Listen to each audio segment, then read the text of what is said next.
Malam, saudara. Saya Lia Barwati di sini saya akan mempresentasikan mengenai metode pengembangan sistem yaitu dual view model. Nama apa itu dual view model? Dual view model merupakan metode pengembangan sistem di mana model ini dibangun pada view model untuk menggambarkan perancangan dan pengembangan sistem yang kompleks secara lebih sederhana dan rapi. Dual view model ini diperkenalkan oleh Kevin Forsberg dan Harold Moss pada tahun 2006. Secara umum ada banyak metode pengembangan sistem yang dapat digunakan seperti waterfall, spiral, dan lain-lain. Lalu, namun sistem itu belum cukup mampu memenuhi pengembangan sistem yang kompleks. Seperti yang kita ketahui bahwa waterfall, spiral, dan model merupakan model pengembangan sistem yang umum digunakan. Namun, ketiga model ini belum cukup eksplisit untuk menggambarkan pengembangan arsitektur sistem dan entitas pada sistem yang kompleks secara simultan. Oleh karena itu, pada tahun 2006 diperkenalkanlah dual view model untuk mengatasi masalah kompleksitas dan ukuran sistem yang sedang dikembangkan. Dual view model ini menggambarkan pengembangan arsitektur sistem secara bersamaan sebagai salah satu view dengan masing-masing entitas arsitektur, di mana view yang lain akan memotong arsitektur itu.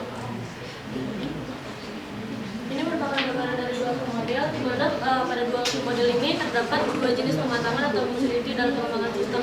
Yang pertama ialah pengembangan dan pematangan arsitektur sistem yang terdiri dari pelengkap entitas yang akan direalisasikan di semua tingkatan arsitektur. View yang berwarna pink ini merupakan arsitektur view. Dan yang kedua ialah penciptaan setiap entitas untuk melengkapi arsitektur. Hal ini diwakili oleh entitas view. Dan entitas view ini digambarkan pada view yang berwarna biru. Dan ini merupakan gambaran dari arsitektur view, di mana pada arsitektur view ini terdapat dimensi vertikal dan horizontal. Dimensi vertikal ini menunjukkan dekomposisi arsitektur dari sistem, yaitu sistem disederhanakan dari sistem menjadi subsistem, menjadi elemen, dan hingga lalu configuration item.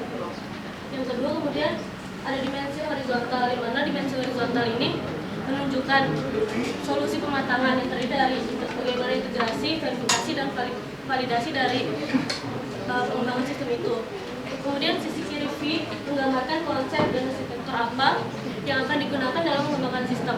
Sedangkan sisi kanan V diarahkan untuk menyelidiki adanya anomali integrasi untuk menentukan apakah di mana letak masalah dalam proses pengembangan itu. Kemudian ini merupakan gambaran dari entitas V, di mana entitas V ini menggambarkan bagaimana setiap entitas ini akan diperoleh. Hampir sama seperti arsitektur sistem V, sisi kiri V ini merupakan definisi entitas yang merupakan elaborasi dari kebutuhan pengguna. Kemudian sisi kanan V merupakan tes praktek dan jaminan kinerja yang dilakukan melalui verifikasi dan validasi entitas. Pada setiap elaborasi tingkat arsitektur ini ada korelasi yang antara sisi kiri dan sisi kanan. Kemudian ada garis yang menghubungkan antara sisi kiri dan sisi kanan. Itu artinya setiap proses yang dilakukan atau validasi pada sisi kanan itu harus didefinisikan dahulu di rancangan awal atau di PDR-nya. Kemudian secara umum entitas arsitektur ini dikembangkan dan diintegrasikan ke dalam arsitektur sistem dalam urutan yang bertahap sesuai dengan rekayasa sistem.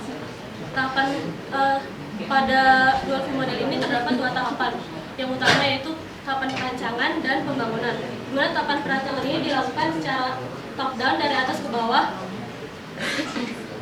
Sekalian untuk dilakukan manajemen resikonya, bagaimana sistem itu dibangun. Sedangkan untuk tahapan pembangunan dilakukan secara berurutan dari level bawah hingga level atas, yaitu untuk memverifikasi setiap unit proses yang sudah dikerjakan dan untuk membuktikan kelayakan dari sistem maupun kode program tersebut. Jika jika proses atau kode program yang dikerjakan sudah sesuai dengan perancangan awal, maka sistem itu dapat dikatakan sudah memenuhi kebutuhan dari pengguna. Ini merupakan referensi yang saya gunakan. Dan terima kasih, sekian dari